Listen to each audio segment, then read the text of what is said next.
Ce soir, ma mission est de nous donner une dernière instruction. Le mot instruction est très important. Pour beaucoup d'entre nous, nous savons que le mot instruction signifie également un commandement. Et nous le combattons parce que nous pensons que c'est une tentative de minimiser nos capacités. Pourquoi devez-vous me donner des instructions? Mais les instructions sont très puissantes. Parce que quand et si elles sont faites dans la droiture et dans l'amour, elles nous guident avec précision et exactitude vers le lieu de la destinée. Lorsque vous conduisez, vous pouvez manœuvrer, vous pouvez avoir des opinions, mais lorsque vous volez, on appelle ceux qui forment les pilotes des instructeurs et non des conducteurs. Parce que dans les airs, vous n'avez pas la liberté de deviner votre chemin. C'est trop risqué. Vous n'aurez peut-être pas une deuxième chance. Alors ceux qui forment les pilotes ne sont pas appelés des conducteurs. Ceux qui forment les pilotes ne sont même pas appelés des entraîneurs. Ils sont appelés des instructeurs parce que nous volons à l'aide d'instructions. Il est écrit, « Mon fils, sois attentif à mes paroles, prête l'oreille à mes discours, qu'ils ne s'éloignent pas de tes yeux.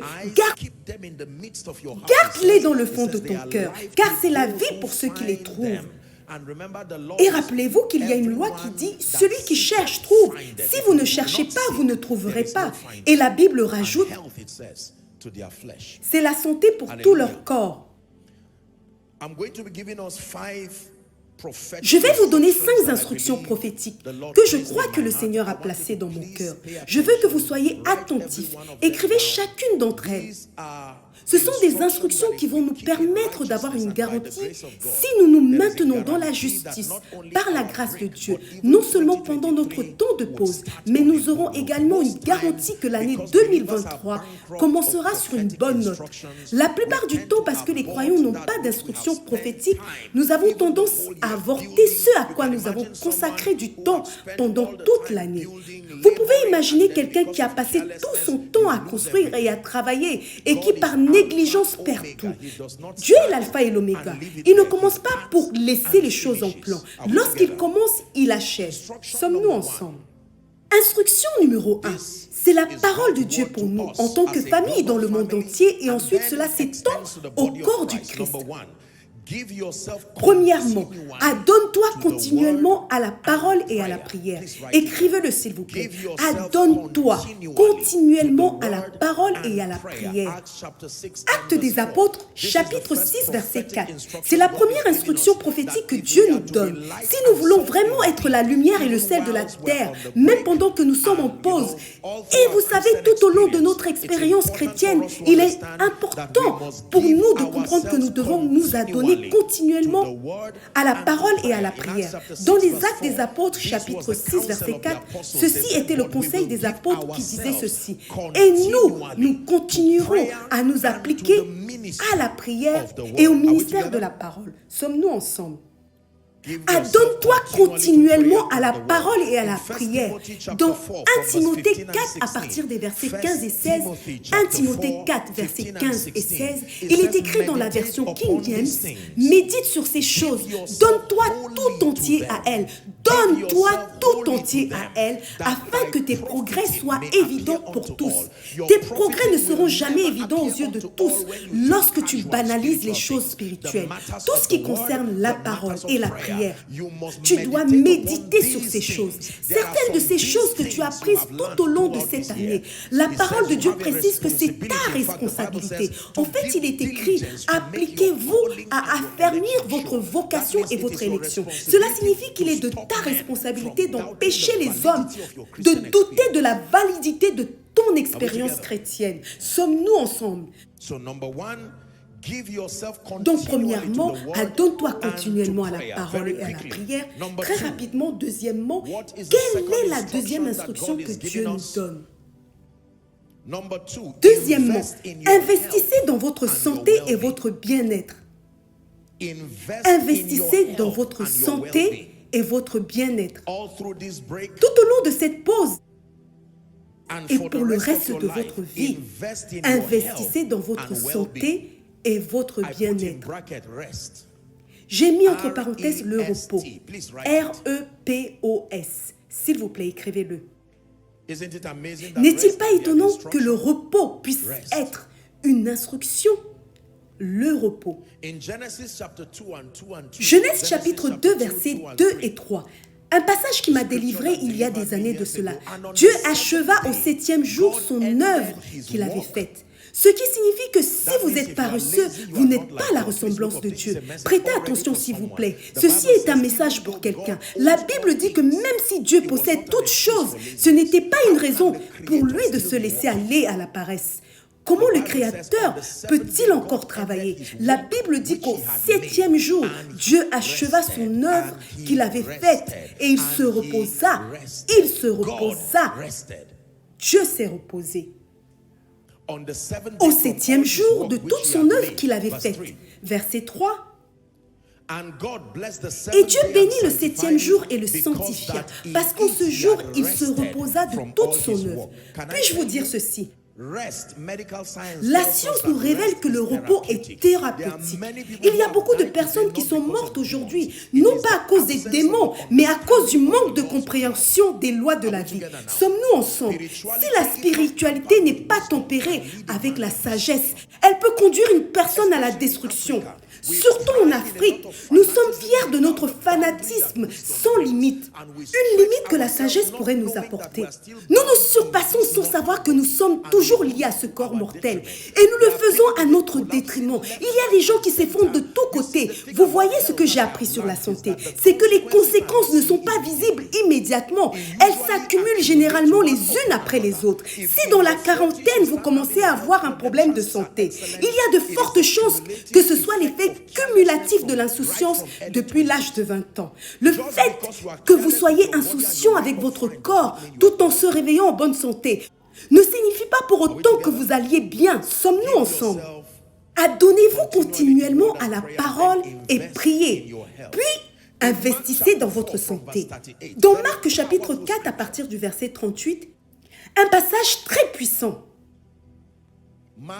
Marc 4, verset 38, « Apôtre, tu dis que je devrais me reposer. C'est parce que tu ne sais pas qu'il y a le feu dans ma maison. » Commençons à partir du verset 37. La Bible raconte que les disciples allaient de l'autre côté et il s'éleva un grand tourbillon. Est-ce que c'est écrit dans votre Bible? Et les flots se jetaient dans la barque au point qu'elle se remplissait déjà. Qu'est-il arrivé à Jésus? Et lui, il dormait à la poupe sur le coussin. Quel détail! Tu peux donc te reposer au milieu des tempêtes. Ne me donne pas cette excuse, parce qu'il y a des tempêtes, tu ne peux pas te reposer. Jésus nous a montré que même au milieu des tempêtes, on pouvait se reposer. Je m'élèverai avec toi au-dessus des nuages. Père, tu es le roi de la tempête. Et je me tiendrai tranquille, sachant que tu es Dieu. Mon âme, sois en paix, sache qu'il est Dieu.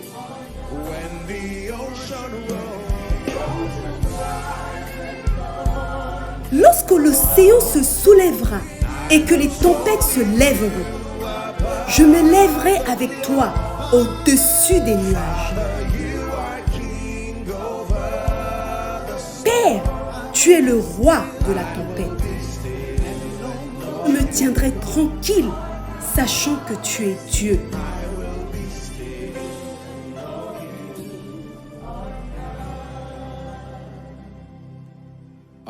Apôtre, en ce moment, si j'ai les moyens d'obtenir ne serait-ce qu'un petit sac de riz, je serai la personne la plus heureuse du monde. Repose-toi. Se reposer, ce n'est pas fermer les yeux. Vous pouvez fermer les yeux tout en étant encore éveillé. J'espère que vous êtes conscient de cela. En fait, il existe une façon de s'inquiéter qui ne se produit que lorsque vos yeux sont fermés. Parce que c'est à ce moment-là que votre imagination fonctionne. Reposez-vous. Laissez-moi vous dire ceci. Il est écrit, si l'Éternel ne bâtit la maison, c'est écrit dans votre Bible. Si l'Éternel ne bâtit la maison, ceux qui la bâtissent travaillent en vain. Si l'Éternel ne garde la ville, celui qui la garde veille en vain. En vain vous levez-vous tôt, vous couchez-vous tard et mangez-vous le pain de douleur. Mais voici un don que beaucoup d'entre nous n'ont pas reçu. Mais il en donne autant à ses bien-aimés pendant leur sommeil. Donc le repos et le sommeil sont des dons. Tu as accepté l'onction. Lorsque Dieu étend ses mains, reçoit tout ce qui vient de lui. Le repos est un don qui vient également de lui. Il en donne autant à ses bien-aimés pendant leur sommeil. Troisièmement, investissez dans la construction et l'entretien de vos relations. C'est la troisième instruction. Investissez dans la construction et l'entretien ou le maintien de vos relations. Ecclésiaste chapitre 4, 9 à 10. Investissez dans la construction et l'entretien de vos relations. La Bible déclare sans confusion que deux valent mieux qu'un, parce qu'ils retirent un bon salaire de leur travail. Car s'ils tombent, l'un relève son compagnon. Mais malheur à celui qui est seul et qui tombe sans avoir un second pour le relever. Les hommes ne tiennent pas seulement debout, ils sont aidés pour cela. Sommes-nous ensemble? Les relations sont des connexions qui ont des avantages. Je vous ai enseigné longuement là-dessus. Nous avons traité ce sujet. Que l'un des systèmes du royaume pour avoir la domination, c'est le pouvoir des relations. L'expression être fécond signifie être relationnel. Parce que tout se multiplie sur la base des relations. Absolument tout. Il n'y a rien qui se multiplie lorsque l'on est isolé. Même une simple graine, c'est en relation et en partenariat avec la terre, le sol qu'elle produit. Car si elle reste seule, elle ne poussera pas tant qu'elle ne tombe pas au sol. Vos possibilités dépendent de vos relations. Votre relation avec le Seigneur Jésus-Christ, votre relation avec les hommes. Et lorsque je parle des relations, j'entends par là, premièrement, la famille. C'est une opportunité de rattraper le temps perdu avec la famille. Écoutez, laissez-moi vous dire ceci. Une des clés de la sagesse que je prie que le Seigneur nous aide à comprendre, c'est qu'il y a des gens dans votre vie aujourd'hui qui ne seront peut-être plus dans votre vie demain. Il est donc important de maximiser des moments parce que la vie est éphémère. Parfois, nous sommes occupés à gagner de l'argent, à essayer de se faire un nom, à tel point que nous oublions les choses les plus importantes. Celles qui comptent. Et à la fin, vous aurez tout l'argent que vous désirez, vous aurez tout. Mais vous découvrirez que vous êtes seul. C'est très important. Donc, c'est vraiment important de définir et de savoir avec qui et dans quoi cela vaut la peine d'investir votre temps et votre énergie. Beaucoup d'entre nous ont investi leur énergie dans les mauvais endroits et dans les mauvaises personnes. Et tout cela pour finir dans des blessures et des déchirures. Parce qu'il semble que les gens qui comptaient vraiment, vous les avez ignorés et pour aller vers ceux que vous croyiez qu'ils étaient importants. Sommes-nous ensemble? Des amis stratégiques, des relations en lien avec votre destinée. Certains d'entre nous travaillent très dur, mais nous programmons des saisons de douleur parce que nous ne sommes pas réfléchis. Tu ne dis jamais bonjour à personne. Tu auras des problèmes le jour où tu auras besoin d'aide. Est-ce que quelqu'un apprend? Investissez dans la construction de relations de qualité. Maintenant que vous avez un peu de temps, même si vous ne pouvez pas rendre visite aux gens, vous pouvez juste prendre le temps d'écrire le nom de 10 personnes et les appeler en disant « Comment te portes-tu? Comment s'est passé cette année? Que Dieu te bénisse. Je voulais juste appeler. Félicitations. Je n'ai pas pu venir te saluer. Ta femme a accouché en février. Je n'ai pas pu te rendre visite, mais mieux vaut tard que jamais. Ravale ta fierté. » Ils ont donné naissance, tu n'étais pas là. Un enterrement a eu lieu, tu n'étais pas là, tu n'étais nulle part. C'est un risque. Écoutez-moi, laissez-moi dire la vérité. Votre négligence va affecter vos enfants et les enfants de vos enfants. Il y a certains niveaux de gentillesse que quelqu'un peut recevoir. À l'exemple de Méphibosheth, qui a bénéficié d'une aide en mémoire de Jonathan. Y a-t-il quelqu'un dans la maison de Saül pour que je puisse lui montrer de la gentillesse pour l'amour de Jonathan? Sinon, qu'est-ce que ferait un infirme dans le palais d'un roi? Il y a des choses que tu as faites dans la vie des gens aujourd'hui. Tu n'as peut-être pas toutes les ressources, mais laisse-moi te dire que tu es en train de programmer tes bénédictions dans ta vie. Il y a des gens qui sont partis depuis longtemps aujourd'hui, mais il y en a d'autres qui ont juré que leurs enfants ne mendiront jamais à cause d'une chose qu'ils ont faite durant leur vie. Ne sois pas trop égoïste et ne te limite pas seulement à ton monde à toi. Il ne peut pas s'agir que de toi. Votre argent ne sert pas à grand-chose si votre famille et ceux qui ont vraiment contribué à votre vie n'en profitent pas au moins un petit peu. Ce n'est peut-être pas un droit, mais c'est de la sagesse. Pour certaines personnes, il ne s'agit pas de savoir si c'est bon ou mauvais, mais il s'agit de savoir si c'est de la sagesse ou pas. Sommes-nous ensemble? Investissons dans les relations. Quelqu'un qui a été là pour toi, quelqu'un qui a prié avec toi cette année. Vous serez surpris, Dieu peut vous dire, écoutez, achetez un sac de riz, envoyez-le. Ne vous mettez pas sous pression. La Bible dit que chacun doit donner selon la mesure des bénédictions de Dieu dans sa vie et selon ce qu'il a résolu dans son cœur. Donc ce n'est en aucun cas pour te mettre la pression. Mais j'espère que tu sais que donner n'est pas seulement une question d'argent. L'argent n'est pas la seule chose à donner. Vous pouvez donner de l'amour, vous pouvez donner de la gentillesse, vous pouvez donner de la prévenance. Tu as entendu que quelqu'un est à l'hôpital. C'est le moment de profiter de cette occasion pendant que tu es libre. Tu peux décider d'aller avec ton épouse. N'y va pas seul. Et vous pouvez peut-être apporter quelque chose, même si ce n'est pas grand-chose en disant « Nous sommes juste venus te visiter et te saluer. Que Dieu te bénisse, que le Seigneur te fasse prospérer au nom de Jésus. » Laissez-moi vous dire la vérité. Dans le monde des hommes, les petites choses comptent. Laissez-moi me répéter. Dans le monde des hommes, les petites choses comptent. Ce n'est pas qu'une question d'argent. L'argent peut être très trompeur. Tu peux apporter de l'argent, mais l'accumulation d'une attitude négative peut le rendre indésirable. Sommes-nous toujours ensemble? Criez fort Amen. Donc, investis dans ta famille, dans tes amis, dans les relations liées à ta destinée. Tu me diras certainement, apôtre, mais il ne m'appelle pas. L'amour ou l'amitié est une moisson. Ne t'attends pas à moissonner ce que tu n'as pas semé. Sommes-nous ensemble? Mis à part le fait d'investir dans les relations, notez ceci. Écris le nom d'au moins 10 personnes à qui tu vas dire merci cette année. Il doit y avoir 10 personnes dans ta vie qui ont eu une contribution significative. Sois honnête, fais entendre ta voix, sois suffisamment intelligent pour leur communiquer ta gratitude. Je vous ai enseigné sur la gratitude. Dire simplement merci n'est pas la manière à laquelle vous devez dire merci.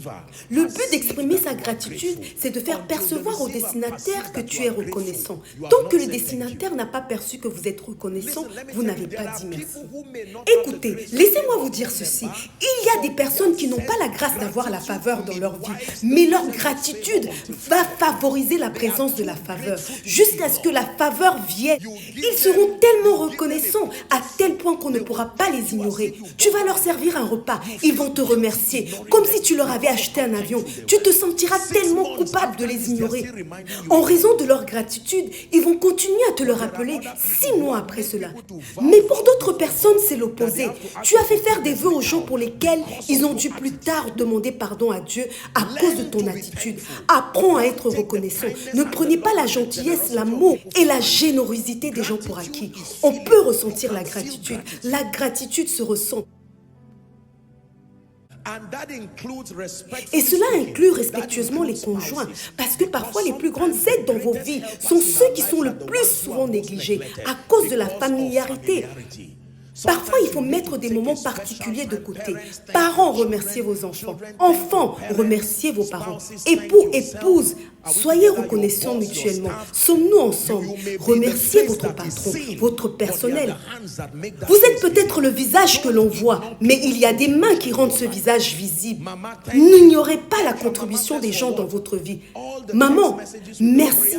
Et elle te répondra, mais pourquoi? Pour tous les messages et les prières que tu m'envoyais tout le temps. Cela a contribué à m'encourager et à faire de moi ce que je suis maintenant. Je veux juste profiter de cette opportunité pour te remercier. Maman ne sera peut-être pas capable de te donner quelque chose, mais cette bénédiction qui va sortir de son esprit sera comme un ascenseur qui va te propulser à la prochaine saison de ta vie. Dites, Père, au nom de Jésus-Christ, je reçois la grâce d'être reconnaissant. Une fois de plus, Père, au nom de Jésus-Christ, je reçois la grâce d'être reconnaissante. Laissez-moi vous dire que la gratitude peut être une source de revenus. Vous pouvez vivre de la gratitude, même envers votre Père Céleste. Si vous vous mettez à genoux et dites, Seigneur, regarde ce que tu as fait, regarde ta main sur ma vie, regarde ta fidélité. Et Dieu dira, mais tu m'as déjà remercié hier. Et tu lui réponds, je reviens encore. Et Dieu dira, tu as fait ça pour moi, tu es prêt pour la prochaine étape. Et c'est de cette manière que ce chapitre s'ouvre dans ta vie. Une des meilleures façons d'entretenir des relations, je vous le répète, peu importe votre ignorance en ce qui concerne la loi des relations, c'est d'apprendre la gratitude. Et vous aurez maîtrisé plus de la moitié des clés pour maintenir des relations. Personne ne fuit une personne reconnaissante. Vous pouvez fuir une personne douée, mais pas une personne reconnaissante. S'il vous plaît, écrivez-le. La gratitude. La gratitude.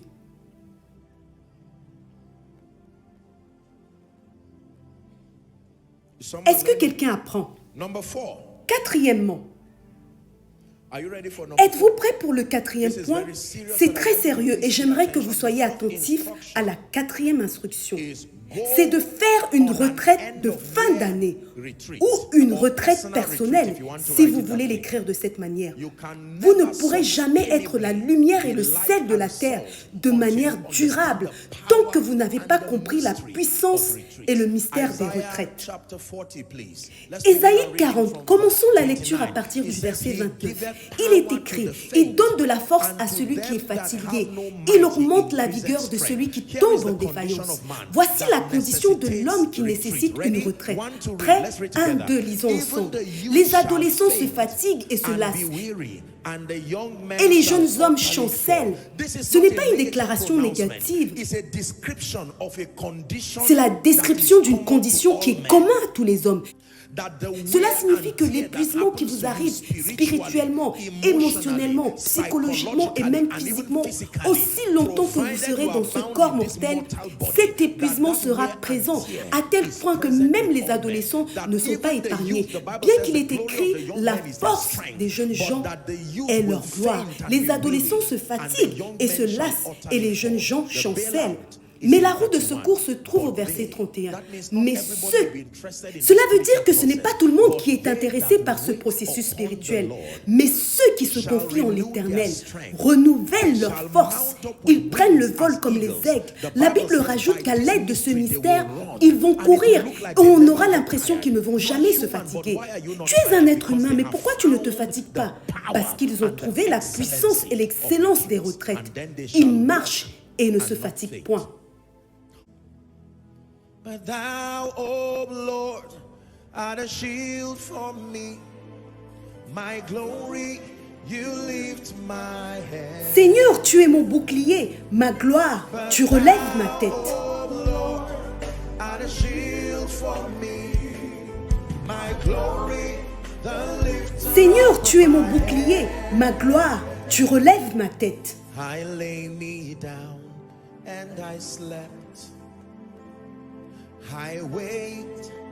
Je me couche et je m'endors. Je me réveille car l'Éternel est mon soutien. Il y a toutes sortes de retraites. Je ne vais pas entrer dans ce sujet. J'ai déjà fait des enseignements là-dessus. Et je suis sûre que je les referai l'année prochaine.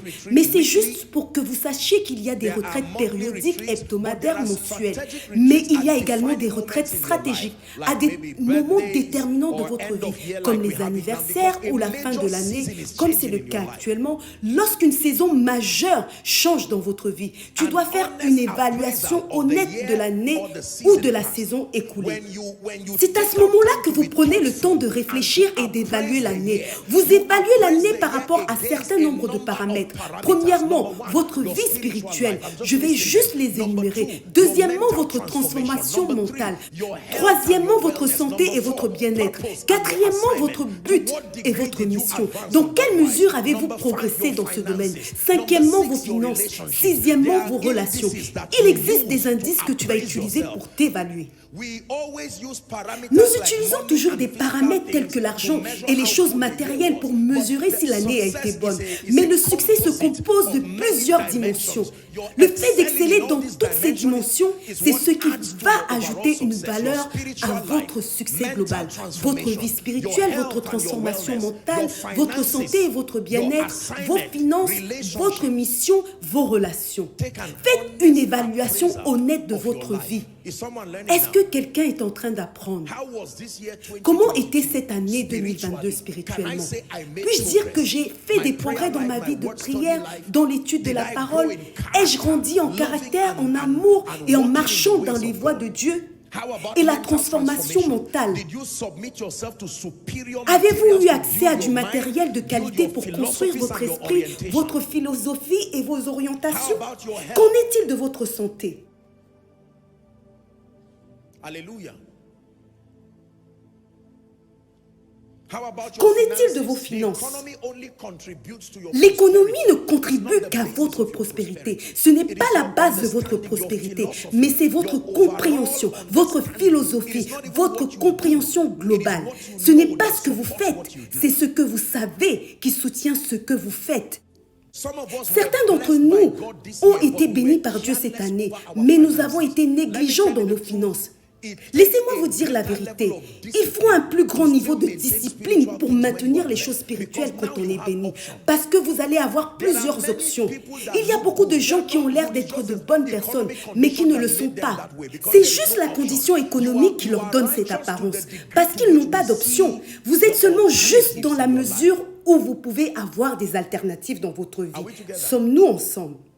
Si vous êtes pauvre, ne dites pas que vous êtes humble. Par quel paramètre? Il faut que l'on vous donne une opportunité pour voir que vous avez la possibilité d'aller de ce côté, mais que vous avez choisi de rester de ce côté-ci. À ce moment, vous allez mériter que l'on vous honore. Sommes-nous en train d'apprendre? C'est très important. Une évaluation honnête de votre vie. Laissez-moi vous dire la vérité. Savez-vous pourquoi une retraite est personnelle? Parce que c'est un moment où vous dites absolument toute la vérité devant Dieu.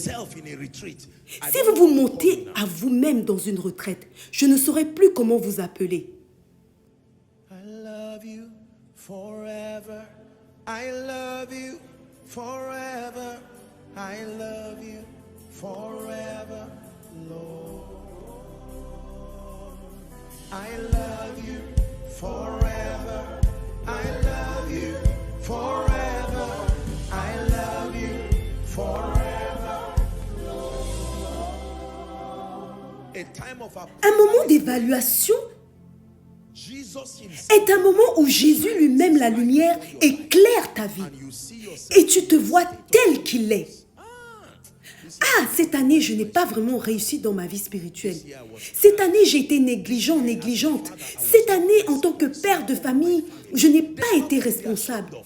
Il n'y a pas à avoir honte. Tu es devant le Père Céleste. Cette année, j'ai été insensible envers ma femme et mes enfants. C'est peut-être à cause de la pression financière. J'ai fait quelque chose que je ne devais pas faire, Seigneur. Vous voyez, lorsque vous avez une bonne compréhension lors de votre évaluation, vous pourrez à ce moment implorer sa miséricorde. La réflexion est puissante. Lorsque tu t'enfermes et t'assois, « Ah, j'ai perdu cette porte de faveur à cause de ma négligence et de mon insensibilité. Quelle leçon dois-je tirer de cela ?» Quelqu'un est-il en train d'apprendre? Une retraite est également un moment où vous allez recevoir des directives pour la prochaine saison. S'il vous plaît, écrivez-le. Lorsque vous avez fini de vous évaluer, la prochaine étape est de recevoir des directives. C'est le but d'une retraite. La Bible déclare, nous donc aussi, puisque nous sommes environnés d'une si grande nuée de témoins, rejetons tout fardeau et le péché qui nous enveloppe si facilement et courons avec persévérance dans la carrière qui nous est offerte. Ayons les regards sur Jésus, le chef et le consommateur de la foi, qui, en vue de la joie qui lui était réservée, a souffert la croix, méprisé l'ignominie. Si votre téléphone vous distrait, éteignez-le. Personnellement, pendant une retraite, j'éteins mon téléphone complètement ou je le mets en mode avion si j'ai besoin de l'utiliser et d'en tirer des informations. Que quelqu'un crie directive. Notre vitesse dans la vie est basée sur les directives que nous avons. Votre vie va toujours ralentir si vous ne savez pas où vous allez. Même en conduite, si vous savez où vous allez rouler vite et arriver à destination. Mais si tu ne sais pas où tu vas, tu devras ralentir au cas où tu te trompes de chemin. C'est dangereux de se diriger vers le chemin de ta destinée en étant confus. Psaume 32, verset 8. C'est une parole prophétique pour quelqu'un. Psaume 32, verset 8, il est écrit « Je t'instruirai et je te montrerai la voie que tu dois suivre. Je te conseillerai, j'aurai le regard sur toi. » Que quelqu'un crie Amen.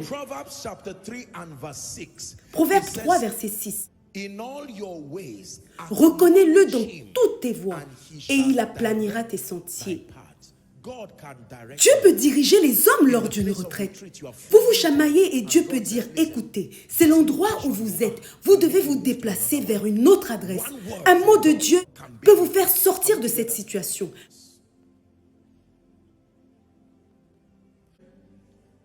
Planifier et prendre des résolutions pour l'année prochaine. Lorsque vous recevez des directives de Dieu, il est maintenant temps de planifier. Planifier et prendre des résolutions pour l'année prochaine. Donc, vous vous êtes évalué, vous savez ce qui va et ce qui ne va pas. Ensuite, vous avez obtenu des directives de Dieu. Il est maintenant temps de planifier. Je pense que c'est le serviteur de Dieu, Bishop David Oyedepo, qui a dit que prier sans planifier, c'est jouer sans savoir. Il y a un moment où nous devons planifier. La plupart des croyants ne planifient pas. Nous trébuchons dans notre avenir et nous y faisons face sans planification. Malheureusement, nous faisons cela en tant qu'individu, en tant qu'organisation, en tant que famille. Les gens entrent simplement dans une nouvelle année, parfois avec des résolutions aveugles et irréalistes. Il faut que tu te poses et que tu planifies. Comment sera mon année 2023 ? Ok, Dieu a parlé et je l'ai entendu. Je sais où il va m'emmener. Je dois planifier.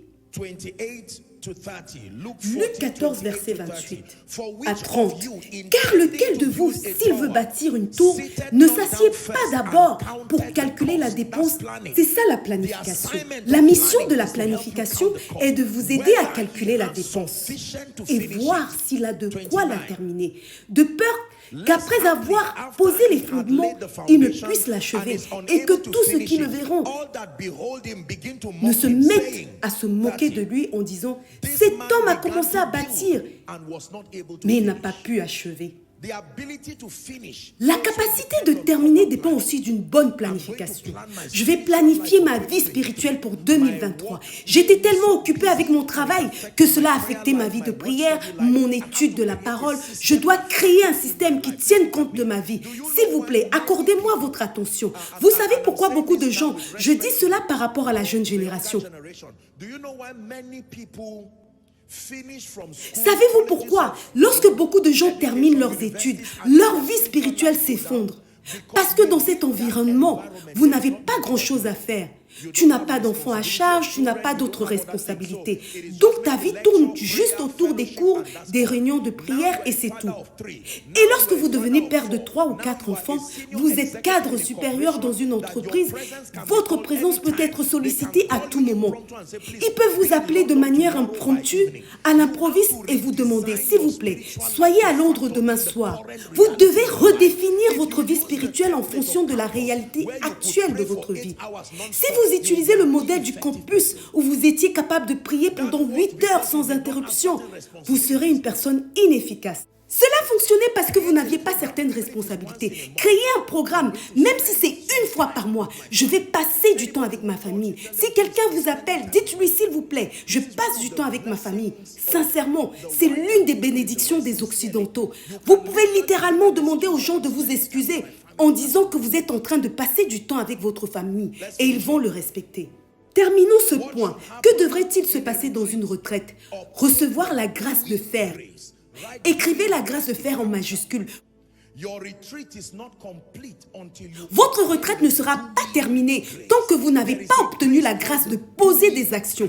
Il y a une grâce appelée la grâce de faire ou de poser des actions. Parce que vos plans et vos résolutions ne se réaliseront pas si vous ne les mettez pas en œuvre pour qu'ils fonctionnent. La grâce de fer a le mandat de mettre le feu sur vos os jusqu'à ce qu'il y ait exécution. La mission de la grâce de fer est de ne pas vous donner de repos jusqu'à ce que vous mettiez vos pensées, vos plans qui sont sur le papier à exécution, sur vos deux jambes. Jean 13, verset 17. Si vous savez ces choses, la Bible dit que vous êtes heureux si vous les faites. Donc cela ne suffit pas de savoir. Vous savez, laissez-moi vous dire la vérité. Sans la grâce de fer, tous les plans n'aboutiront à rien. Romains 7, verset 19. C'est Paul qui parlait en exprimant sa frustration. Il a dit ceci: « Car je ne fais pas le bien que je veux et je fais le mal que je ne veux pas. » Ce qui signifie qu'il disait ceci: « Écoutez, par mon esprit, il y a une volonté de faire ceci, mais j'ai trouvé une autre loi. Il y a une autre énergie qui épuise ma passion et ne me donne pas l'impulsion d'aller de l'avant. » Il y a quelqu'un ici qui a toujours planifié sans mettre en œuvre. Au nom de Jésus-Christ, que ce soit la saison où la grâce pour exécuter va descendre sur toi. Un jour, j'obtiendrai ce terrain. Si tu n'as même pas fait le tour du quartier pour voir où se trouvaient des terrains vides, il y a de fortes chances que tu ne construises jamais. Écoute, même si c'est 1 milliard dont tu as besoin, ça viendra quand même par la foi. N'aie pas peur. Et pour quelqu'un qui veut construire une maison, ton budget est de 50 millions ou 100 millions selon le type de maison que tu souhaites. Et tout ce que tu as, c'est 1 million. Laissez-moi vous dire ceci. Ce que je sais, c'est que les signes suivent, ils ne précèdent pas. Vous devez être capable de faire un pas de foi en croyant que Dieu va vous aider. Il vaut mieux mourir dans sa présence que de vivre en sautillant en dehors de sa présence. Il y a certains risques auxquels tu ne peux pas échapper. Ce sera toujours par la foi. Tu peux prendre une partie de ce million et acheter autant de briques ou de sable fin et aller le déverser sur ce site et faire une prière en disant: « Père, c'est un signe de foi. Je te fais commencer comme alpha, soit l'oméga. J'ai commencé cette construction avec toi. Maintenant, ta réputation fait partie de cette architecture. Pour l'amour de ton nom. » Et tu seras surpris de voir quelqu'un t'appeler pour te demander si tu es en train de construire. Dis oui. Il rajoutera: « Dieu vient de me dire que je dois te donner 10 millions. » Et le jour où tu achèveras la construction, si on te demande d'où vient l'argent, tu répondras sincèrement: « Je ne saurais te dire. J'ai ajouté ce que j'ai pu. Je ne sais pas d'où vient le reste. » Dieu est en train d'apporter la guérison à quelqu'un. Ne vous découragez pas. Je ne parle pas seulement de la guérison dans votre corps, mais aussi de la guérison dans votre esprit. Parce que le Seigneur est en train de me dire qu'il y a des gens ici qui sont frustrés. On dirait que ta vie n'avance pas, que tu ne fais rien. Les gens parlent déjà et se demandent quel genre de personne tu es. C'est comme s'il y avait un temps mort dans tous les domaines de ta vie. Tu es celui à qui nous adressons nos prières. Tu es celui que nous adorons. Tu apportes la guérison et la grâce. Nos cœurs ont toujours faim de toi. One more time. Hey, you are the one that we praise. You are the one we adore. You give the healing and grace. Hearts always hunger for.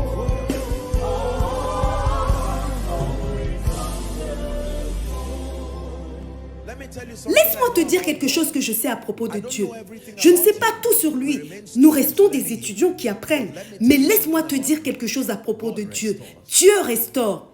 C'est une parole pour quelqu'un. Apôtre, même mes années perdues. Mon Dieu n'a-t-il pas dit qu'il va restaurer tes années? Ne vous asseyez pas en disant: « À cet âge, j'aurais déjà construit une maison. À cet âge, j'aurais déjà eu des enfants. » Non, il n'y a pas de raison d'avoir des regrets. Vous parlez au Dieu qui possède le temps. Il n'est pas limité. Un arbre a de l'espérance. Quand on le coupe, il repousse. Il produit encore des rejetons. Certains d'entre vous, même en termes d'établissement, il semble que rien ne fonctionne dans votre vie. Toutes sortes de sorcelleries, de retards, de choses démoniaques. Sois tranquille, mon Dieu est capable de restaurer les hommes et de prendre 10 ans et de les mettre dans une année. Écoutez attentivement, mesdames et messieurs, le Dieu que je connais et le Dieu que je sers peut restaurer. Le Dieu du ciel que je connais, que tu connais, que tu es venu servir, peut te donner du repos avec la dignité de l'intégrité du royaume. Un repos où tu n'auras pas besoin de courber la tête de honte parce que tu as manœuvré et usé de corruption pour t'en sortir.